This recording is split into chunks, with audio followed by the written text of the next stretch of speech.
Halo semuanya, perkenalkan sebelumnya aku Afra Ajarani Putri Basya. Kalian bisa panggil aku Afra.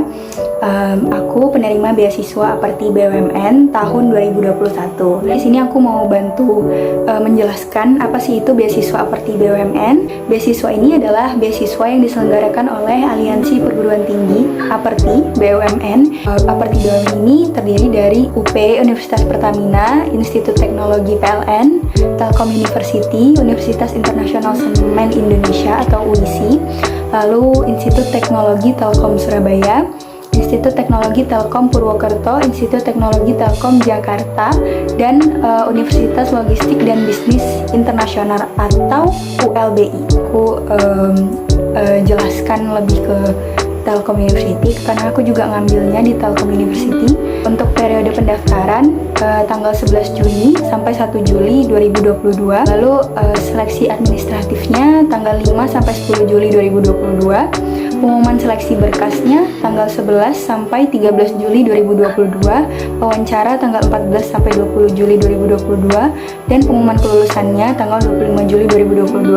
Nah, ini aku baca dari website Telkom University ya. Nah, untuk syarat pendaftarannya itu ada siswa SMA, SMK atau MA, lalu lulusan tahun 2020, 2021 dan 2022, nilai raport semester 1 sampai dengan 5, peserta dapat memilih 3 program studi, berkas pendaftaran diupload secara online, sertifikat penghargaan opsional, lalu ada pendaftaran dan upload berkas terakhir 1 Juli 2022. Seleksinya di tahun ini ada 2, rapor dan sertifikat. Lalu seleksi keduanya seleksi wawancara. Untuk sertifikat penghargaan opsional, tapi kalau dari aku sendiri sertifikat apapun yang kamu punya itu masukin aja. Mohon maaf ya, kemarin yang di SMB Telkom mungkin aku bilang sertifikatnya harus linear gitu, sebenarnya enggak gitu, aku baru ingat.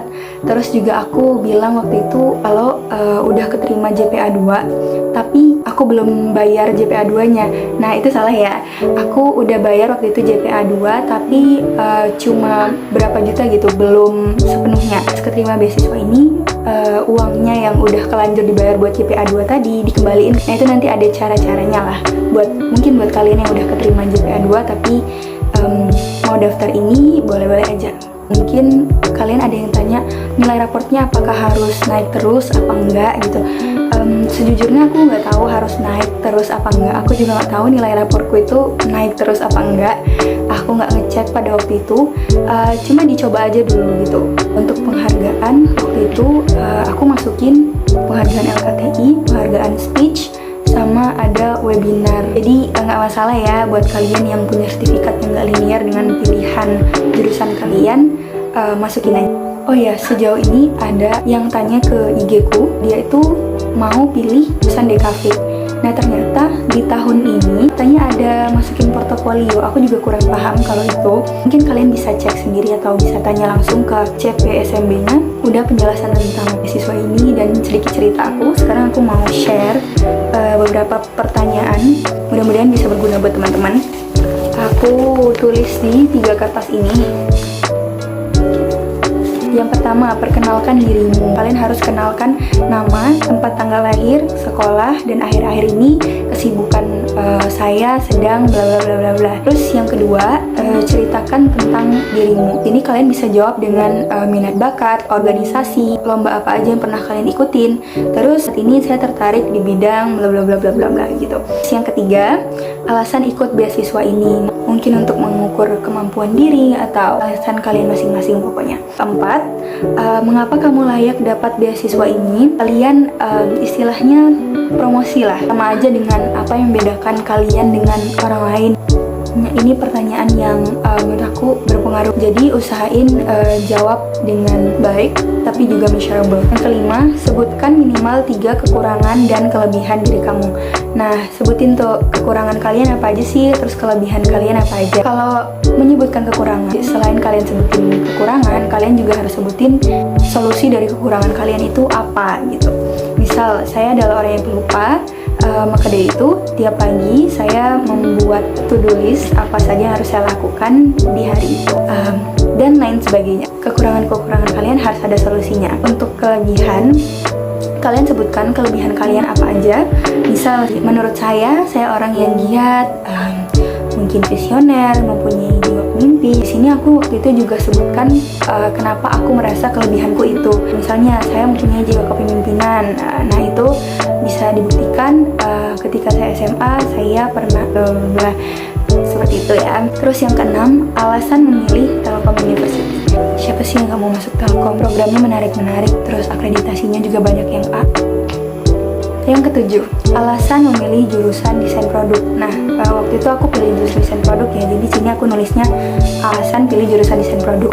Nah, kalian sebutin alasan kalian milih jurusan yang kalian inginkan itu apa. Yang kedelapan, apa yang kamu lakukan setelah dapat beasiswa ini. Nah, menurutku ini juga pertanyaan yang penting. Beasiswa itu pasti mencari murid yang serius ya. Terus yang kesembilan, apa yang kamu lakukan setelah lulus universitas dengan dibiayai seperti BUMN. Di sini aku ngejawab dua ya, ada yang jangka pendek dan ada yang jangka panjang. Nah, kalian bisa jawab sesuai dengan jurusan kalian, apa yang ingin kalian lakukan untuk daerah kalian. Nah, yang ke-10, apa yang kamu tahu tentang Telkom University? Kalian harus searching mungkin visi misinya. 11, apa yang kamu tahu tentang beasiswa seperti BUMN? Yang terakhir, yang paling penting, closing statement. Kenapa aku bilang penting? Karena closing statement itu bisa memperlihatkan kesan kalian di mata dan hati pewawancara itu kayak gimana. Jadi siapkan closing statement yang berkesan. Sebelum wawancara tentu aku latihan karena ngomong itu nggak gampang, apalagi nanti tambah dengan nervousnya dan segala macam. Nah, langkah baiknya buat kalian mempersiapkan itu dengan latihan. Sebelum wawancara, berpakaianlah dengan rapi, dengan sopan, terus juga tenangkan hati. Jawab setiap pertanyaan dengan sopan, singkat, jelas, tapi padat. Kalian nggak perlu takut ya, karena wawancaranya nggak semi formal lah. Pakai saya, tapi nggak seformal itu gitu. Sedikit dari aku tentang beasiswa seperti BUMN, syarat-syaratnya dan pertanyaannya juga sedikit pengalaman aku ketika mengikuti beasiswa seperti BUMN. Semoga video ini membantu dan good luck!